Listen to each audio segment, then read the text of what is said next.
Hey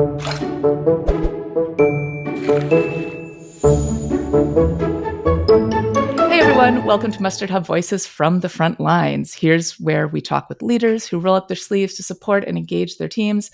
From healthcare to hospitality, retail to the trades, we're diving into real stories and real strategies from the people who make it happen every day. And my guest for today is Katin Keirstead. Hey, Katin. Hi, Julie. Nice to see you. Good to see you. So, as we, kick things off, introduce yourself. Who are you? What are you all about? What do you do? Thank you. Give us Yes. the scoop. Thanks. I'm the Vice President of Operations with the Junkluggers. We are an eco-friendly junk removal service, and our mission is to keep reusable items out of the landfill. So whether we donate those items, recycle them, upcycle them, it's really about keeping these resources that are very usable out of the landfill. So it's a very mission-driven organization, and really proud to represent the Junkluggers brand. We're also part of Authority Brands. So it's a platform of 14 different home services brands providing service all across the US.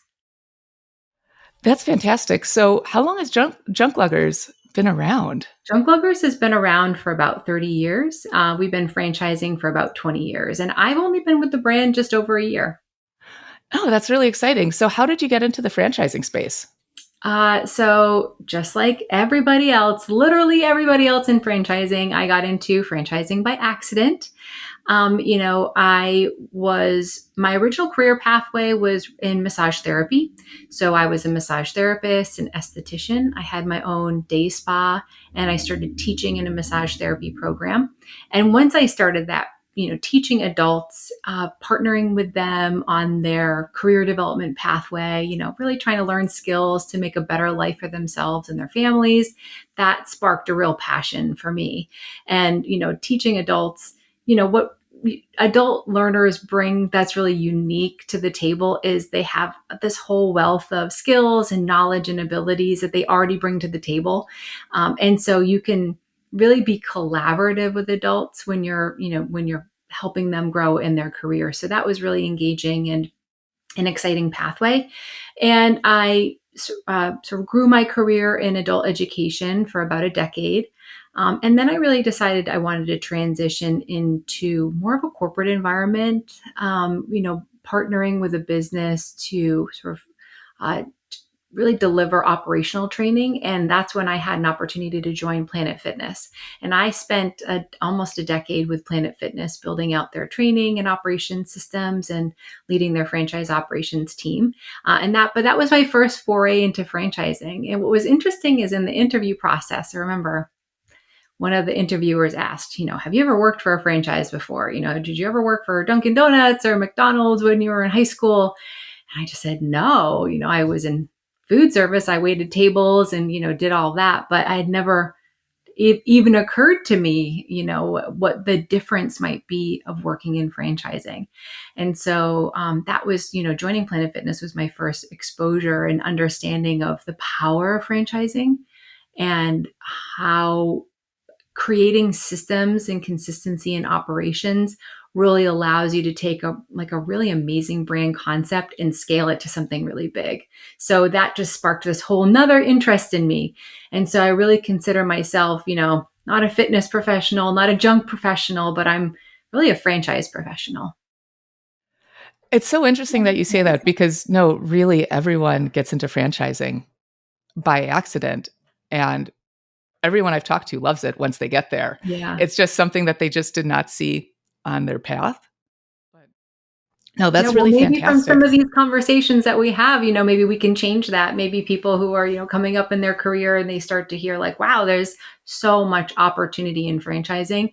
And anyone who's in franchising, the International Franchise Association is an incredible advocacy organization. Once you go to an IFA event, you realize just how connected people are and how people will bend over backwards to help each other in franchising, even like their competitors. People will go out of their way to help you, connect you with resources, just connect you with ideas and with people. It's like, it was incredible when I really started to see the power of the community of franchising. No, that's really true. That was one of the things that struck me so much at IFA last year. You know, it was my first time. It's the second franchise event that we had went to, and it was the first one where we're kind of hitting our stride, know what's going on, and talking to folks. Everyone was so helpful. Everyone was so forthcoming with information and advice and introductions. It's powerful how helpful everyone is and how passionate they are. It's kind of like the tide rising all boats sort of thing. But no, there's so many great opportunities for people to be entrepreneurs in franchising. And yeah, it's wonderful for people to actually discover that, not by accident, but realize that that's such a solid, well-supported path to entrepreneurship. Like, you don't have to go in and do everything alone and figure it out from scratch. That's true. Yeah. So tell me a little bit about your role. What does your day-to-day look like? So my role, my title is Vice President of Operations, but I'm really functionally the COO of our organization. We have a relatively small team in franchising. We have about 22 folks on our franchise operation or entire franchise team with the Junkluggers. So, we're sort of small, scrappy team that's very nimble. We are engaged in a process of continuous improvement. And so my role, sometimes has been referred to as the connective tissue of the organization. So while technically my area of responsibility is operations, I really gather our entire team, all of the leaders across the team, and align us towards achieving our goals. And we do that through utilizing the entrepreneurial operating system, EOS. It's a framework for management and leadership. It's worked, incredibly well for our size organization. And what we do is we organize our goals into quarterly OKRs, so objectives and key results. So quarterly basis, I'm meeting with each of our leaders to make sure that they have established their objectives. They've outlined the key results that they're going to need to achieve across that quarter, or sometimes it'll go longer than a quarter, right? You can't just like make magic happen in 90 days all the time, but make sure that we're really marching in this aligned pathway, and we're all kind of collaborating towards a common goal. When you do have a small team, and especially in operations and franchising, it's very easy to get distracted by shiny objects and to go on side quests, right? Like, oh, well, there's this new piece of AI technology I want to explore, or, there's this, other project that I want to, engage in or learn more about. And sometimes people will go down the rabbit hole, and then, 3 weeks later, you have to bring them back and say, okay, well, what's been the progress towards the key results that are going to help you achieve those objectives? So it's taken us a little while. It takes a couple quarters to get into the swing of things. But we are a really well united leadership team. The meeting structure that we use, it's called the level 10 meeting, the L10 meeting. And it's a very collaborative meeting structure. And every single week, we meet, and each of our individual functional teams meet with the same structure. So it's not one of those meetings where the boss is talking for 90 minutes and you're afraid to ask questions, and you've understood 25% of what the boss just said, right? It is completely not that kind of a meeting. It involves everybody reporting on their scorecard metrics so that we know if we're on track or off track right away. If we're off track, we go and we bring it to IDS, which is the issue, solution, discussion. So we discuss these situations, and we really hash out what's going on with you. Are there any resources that we can bring, obstacles that we can remove collectively as a team to help you kind of move forward? And because it's so structured, the meetings are very productive because it's not like a rant or like a complaining session. Although, you certainly, you have the bulk of the meeting is bringing up those issues and having a discussion around the solutions. It has been incredible for me as a leader with a lot of experience with a lot of different, management and leadership types. What I have seen our teams be capable of through this type of a structure has been incredible, because it's not, as the leader, it's not my meeting, it's everybody's meeting.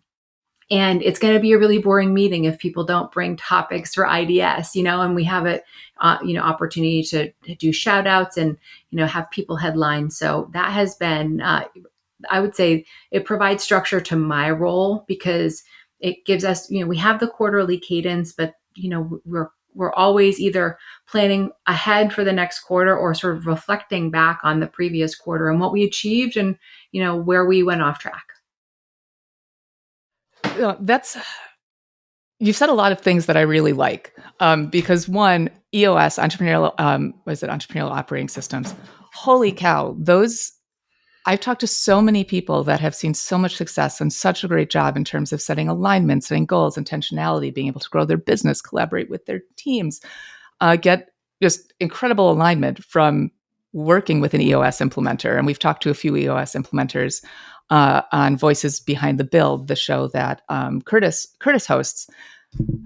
I highly recommend that for so many organizations. Like, geez, that can get you so far ahead with when it comes to so many things, including, with communications and with your people and getting that alignment. And the other There's thing I still really so much more I want to learn from it. I'm still sort of like a baby, I'm still very early in my EOS exploration, but even just the tools that we have been utilizing it really has been transformational for our team. Yeah, I can imagine. And even, gosh, as you're talking about, getting that alignment with leadership, that's something that we see a lot of times, here with Mustard Hub, we talk about like people problems. And so often those people problems really start with leadership. And it's not necessarily that there's a lack of alignment or lack of communication from leadership down. Sometimes it's even within that leadership team itself. So it sounds like, while there's always room to improve, it sounds like you're getting a lot of things right that really hang up a lot of other organizations. Yeah, thank you. So I guess, as we're kind of thinking about some of the franchisees, um, what what kind of things do you see when it comes to, let's say, people problems within the franchisee organizations themselves? Yeah. So when you think about franchisee organization, they're hiring the frontline service providers. So in this industry, these are junk removal specialists. So it's very much manual labor. Their day starts at 7 a.m. And it's this combination of like just manual labor, but really providing service that we call it's service that knocks your socks off. And for when you're providing this level of service, you're showing up at somebody's door and they're welcoming you into their home. That's intimidating, right? You may have these, typically men or, people who are strong individuals, and you're welcoming them into your most, precious environment. And they're taking away things that, oftentimes that once were precious to you and your family. So there's this combination of sort of that strength and physical ability, but also that being attuned to that empathy that a lot of times our customers are going through some period of transition in their life. So there may be a death or a divorce, or maybe a parent is moving into an assisted living home. This is a time of a lot of emotions come up, and so what we really want from our luggers is, not just brute strength and someone who's going to show up at 7 a.m., but really importantly, who's going to have empathy and understanding for sort of the challenges that come with our customers when they're in those transitional periods of their life. And because we're so focused on keeping items out of the landfill, ultimately, if there's a reusable item, we want that to find a new home. That may be somebody's dining room table, and that might be, it might not be a beautiful table to you. It might be kind of scratched up and, maybe faded, but that's probably the table that mom, taught her kid how to read or help them with their homework. And there are these physical items that have these like really emotional stories. And so having luggers who can honor the person and honor these items and not just like chuck them into the back of the truck, right? But really like treat them with care and assure them and provide even documentation that those items have found a new home. I think that's you really want people with heart and with empathy. I'd say another challenge when it comes to our luggers is getting them to understand sort of the sales part of the business. And that's an ongoing challenge that we're always looking for, ways to either motivate or compensate our luggers to sort of be sales representatives of the business. one of the things we say is don't spend with your own wallet, right? So what might seem like a very expensive job to a lugger, like a full truckload, maybe several, $100 might seem like a lot of money to that person. It might just be like, oh my gosh, yes, whatever, tell me whatever the number is and make this this problem disappear for me. So getting our luggers into a sales mindset sort of starts with them like not spending with their own wallet. And the other thing is when I'd say frontline employees look at a business, they look at the business owner. Oftentimes, a franchisee is involved in the front line. They may not be like a service provider, but most franchisees, especially in our brand, they're there every morning when the trucks go out of the yard. And the luggers don't always understand unless you really help them understand where the dollars that come into the business, how they're spent. So I think that a lot of times frontline employees will look at the owner and be like, you're a wealthy business person. You took in X amount of dollars this week. You're making a lot of money. So it actually helps by breaking that dollar down so that our luggers understand like that, $1 that came into the business, this percent went to labor, this percent went to the gas, this percent went to disposal charges, this percent went to credit card fees. And like, how do you dice that dollar up so at the end of the day, they can understand the profit margin? And so when they may be, they may want to just like give a discount just to kind of get the job and get it over with, helping them understand that the value of that being a sales-minded individual. So that's a lot of things to consider, in the process. So, I think a lot of franchise owners, one of their big complaints is, it's hard to hire people who are motivated. Like people aren't motivated. They don't want to work hard. And, ultimately, I think an owner, frontline franchise leader or owner needs to look in the mirror and say, what have I done to really explain to those frontline employees the mission and how critical these actions are and how that fits into that overall, vision of whatever business success is, profitability and, getting, getting efficiencies out of the business. So it's like easy to complain that people, nobody wants to work anymore and nobody's motivated to work, but it's harder to slow down and take the time and sort of stand shoulder to shoulder with your frontline employees and help explain it to them in terms that they will understand. Yeah, it's so interesting because, a lot of folks in a lot of sectors, they're like, oh, well, it comes down to training. But it's so many areas because one, those soft skills, especially when you have someone going into someone's home, those soft skills are so important. And even in terms of overall employee happiness and satisfaction, all these other things, it seems that soft skills also create their quality of life everywhere better, which leads to more presenteeism and more employee retention and all these other great things. And of course, customer satisfaction, customer retention, because I can't imagine if, you know, I'm helping, let's say, maybe a relative out of a hoarding situation, or I have to Mhm. downsize because I'm Yeah. moving into maybe an assisted living facility, having someone coming in and just being like, hey, where can I, just taking this box of family heirlooms out, can you move the other family heirloom out of the way? Right. I just kicked it. Yeah. Like you need to have Yeah. someone Right. Yes. that Yes. cares, Totally. that Yeah. Yeah. cares. And at the same time, these folks they are beyond your front line. They have crossed over to it. They have zippered in to the client's world. So yeah, no, definitely being able to one, understand, the sales perspective and understand how you can actually help them. So I've never heard like don't shop with your own wallet, but that is so true because it's what is going to help them the most, what is going to solve that. And that's really hard to untrain for a lot of folks. Yeah.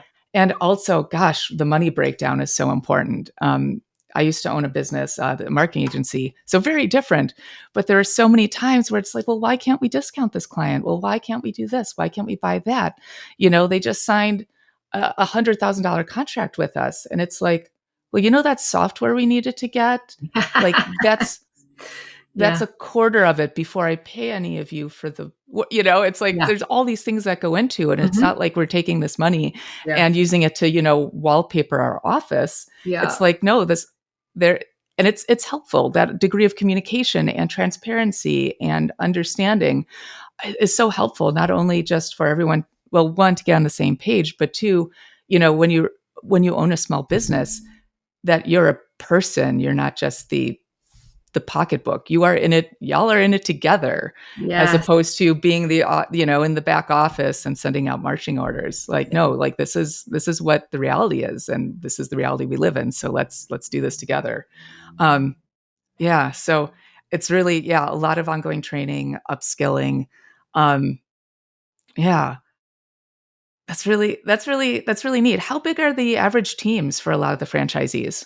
It's really the teams are really tied to the trucks. So we Okay. have, groups that are running 20 trucks or more a day, and we have, smaller independent owners who might be running one truck a day. So the teams are tied to the trucks. And Okay. you have a driver and you have a lugger. Sometimes you'll have two luggers in a truck. Sometimes you'll have a business development representative. That's a great way for them to build awareness with our commercial business in the area rather than just focusing on residential. So it really varies. Okay, interesting. And I guess I'm curious just because, so, I'm from MustardHub, we're a tech company. So if I don't ask you about tech, I feel like I'm totally dropping the ball on my job of hosting the show. Of But course. what kind of technology do the franchisees incorporate, or what kind of technology do y'all use to Yeah. connect with them? I'm just curious Yeah. about what's in that tech Yeah, I toolbox. mean, first of all, technology is woven into every single aspect of our business. You can't do this business, it's not as simple as a truck that you put things into and bring them to the dump. Technology is embedded in every aspect of our business. When I talk to especially new franchise owners about uh, as they start to build out their teams, and we really focus on communication platforms. Now, the franchise owners have the ability to sort of select their own internal communication platform. So what I talk to them about is I say, be intentional and think about how you want to communicate with your team, because you're going to be communicating with them all day, every day. And it'll be like, covering schedules and, oh, we just picked up another job and where are you? Or, don't forget to go to this gas station across town because it's, 5 cents a gallon cheaper, right? You're going to all day long, you're communicating with the team, but the franchise owners really get to select what platform that they use. And I say platform very intentionally because just that typical group text, running group text or just like a WhatsApp situation really isn't ideal for a franchise type of environment. So I think being really selective about the platform that you use is critical. There is something to be said for, I think, once you start just texting one-on-one, there feels like there's like I don't personally love it as much. And I didn't realize that, I used to be the boss that would text my team.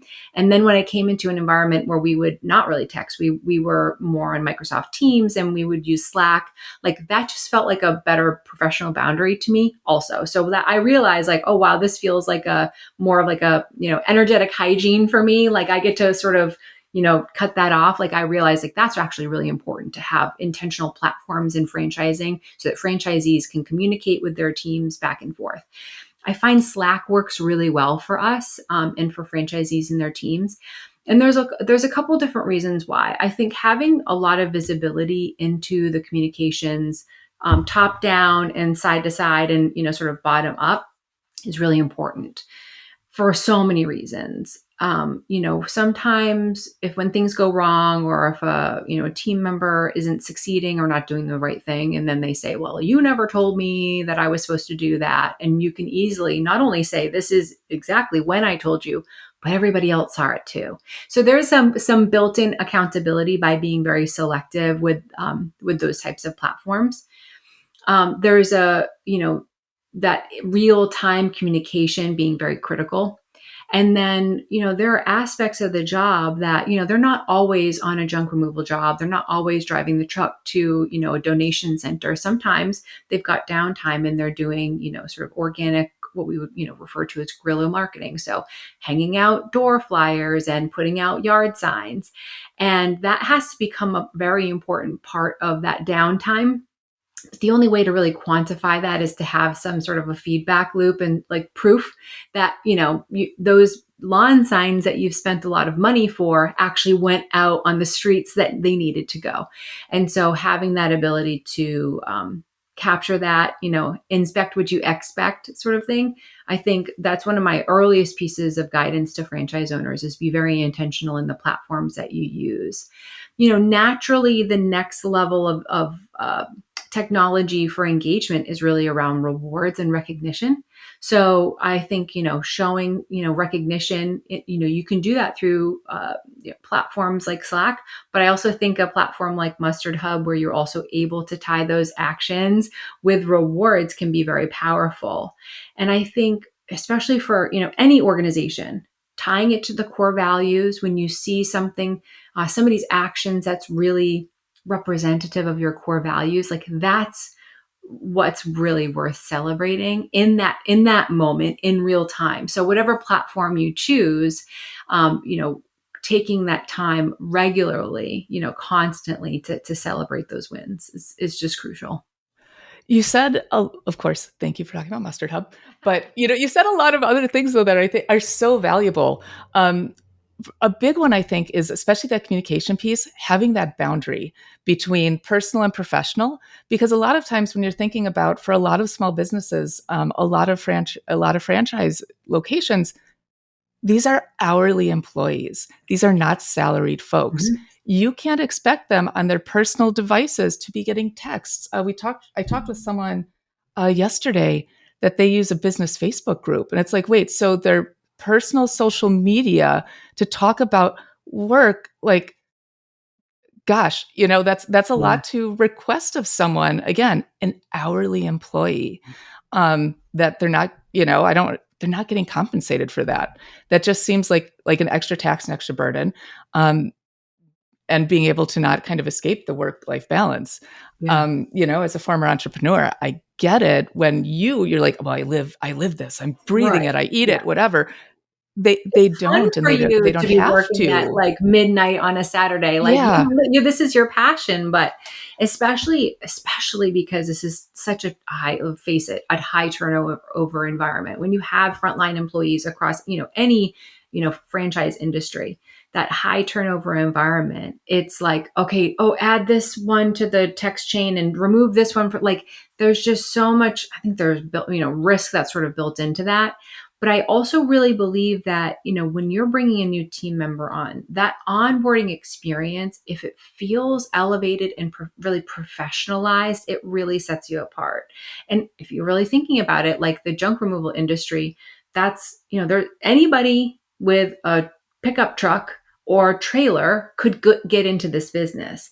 And I think it is around that professional, the professional systems, technology, branding. I think those are the things that really set us apart. So not only does it make you become more of an employer of choice for that talent pool, which, we have folks who are junk removal professionals, and they go from brand to brand. There's, mergers and acquisitions happening all the time. And so, you want to get the best of that talent pool, just like in any industry. Like I want to have like the best, service minded, empathetic junk removal professional who, wants career growth. To get and attract that talent, you have to have that professional level onboarding in those services and those platforms that are going to really show them that you've invested at a higher level. Yeah, no, and even that professionalism, as you were saying about some of the things that happen in the downtime, the guerrilla marketing, placing the signs, that's another thing too. If you're like, well, this isn't a very professional organization, like this guy just like texts us some stuff like at midnight, like what? I'm in bed already because I have to be here at like 6 a.m. What is going Yes. on? That lack of professionalism, it's like, well, why would I go and do this? You know what? Let's just go like let's go get a sandwich or something. Let's go kick it. Like let me, hey, we're in my neighborhood. You want to like go in and like play some video games? Oh Like, yeah. Yeah. why wouldn't you do that if it's not a professional organization, if everything just feels casual and loosey Yes. goosey? It's so much Absolutely. of that perception that you're putting out there. And even in terms of modeling behavior and being able to see what other folks are doing. If you don't have that transparency into what other folks are doing, like if you're like, oh no, Jim and Bob just go and duck into Jim's house and they play video games for an hour if they're Oh in yeah. his neighborhood. Oh Um, you know what I mean? Like you'd be yes. like, Yeah. oh, well, they do that. No, if it's in this thing, you'll be able to see like, oh no, people actually do this. I am underperforming if I do this. Like if, you know, if you see Jim and Bob do this, you may call them to the mat as a colleague and be like, bro, that's not good. You know, like you're holding everyone to a higher standard. And Yeah. anything you can do in a small business to infuse that degree of professionalism to be like, no, this is an actual workplace. This is an actual job. It helps. And I feel, I don't want to, I don't want to talk shit about texting, but geez Louise, Yeah. that's kind of having these platforms, having systems, having Yeah. tools. The more professionalism and systems and organization you can have, it's going to do so much better in terms of employee retention, reducing burnout, employee satisfaction, presenteeism, productivity, like just the works. And these tools and systems, they don't have to be expensive. They're things like, put in my MustardHub plug. You can start using it for free.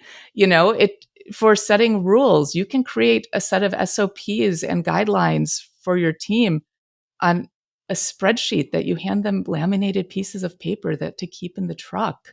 Like it doesn't need to be wild. You just gotta do the stuff. Yeah. Yeah. That's so true. Yeah. So as we wrap up, you've given a lot of great stuff. I'm curious about, one last final idea, a tip, a call to action. What would you want to leave as that last little bit for people who are listening in, Yeah. especially, I'm going to redo that part. Excuse me one There they moment. are. Devil cat. I'm happy they're at least playing That's together good. That's and not good. murdering each other. I don't hear any crying or screaming. Yeah, so can you assholes not do that right now? Okay. Excuse me. Guys. Okay, that worked. All right. Nice. I'll dial it back then. Um, so as we wrap things up, I am curious about if there's one final call to action, a big tip, an idea, what you want to leave our listeners with, whether they are any kind of small business owner, whether they're a franchisee or someone in franchising, someone in operations. What's the thing you want people to take away from this? Yeah. So I talked a lot about frontline employees, but I haven't given a lot of love to the folks that I work with every day. And for me, technology, when you're leading a geographically dispersed team, is everything. And what I've realized is it is a lot harder for me. I mean, I love people. My number one personal core value is love. It sounds cheesy, but I believe everything in leadership can be an expression of love. It is really hard for you to express that love when you're not in the same room as somebody and you may be across the country from somebody that's on your team. And so my challenge to myself is to show up constantly and really be collaborative and connect with our team, at minimum on a weekly basis. And what I really try to leave them with is that, my role as a leader is to remove obstacles and provide resources, whether that might be like financial resources, investment in the business, or information resources. So what I always try to leave my team with is, all right, guys, before we go out and, do our jobs this week, is there any information that you need, resources that you need, or obstacles in your way that I can help with so that you can be successful in your role this week? Like that's my scripted line and I really try to make sure that my teams understand, like my job is to remove obstacles and solve the big problems for them so that they can solve the other meaningful problems for our franchise owners. I love that. That is absolutely fantastic and a really great note to close out on. So if people want to keep up with you, where do they find you? Do they stalk you on LinkedIn? Definitely. I'm a LinkedIn lurker. I admit I don't post nearly as much as I should, but I'm Katin Keirstead on LinkedIn. And if you want to learn about the Junkluggers, we're at junkluggers.com. Wonderful. Thank you so much for being here. This was a really great conversation. Thank you. It was a pleasure. It was really nice to chat with you, Julie. You had so many great insights. So Love this. And everyone else, thank you so much for watching and or listening to Mustard Hub Voices from the Front Lines. Subscribe, like, share, all of that kind of good stuff so you get to see future episodes so you don't miss any really great, insightful conversations like this one. And also visit mustardhub.com. Find out how you can get started for free while you are there.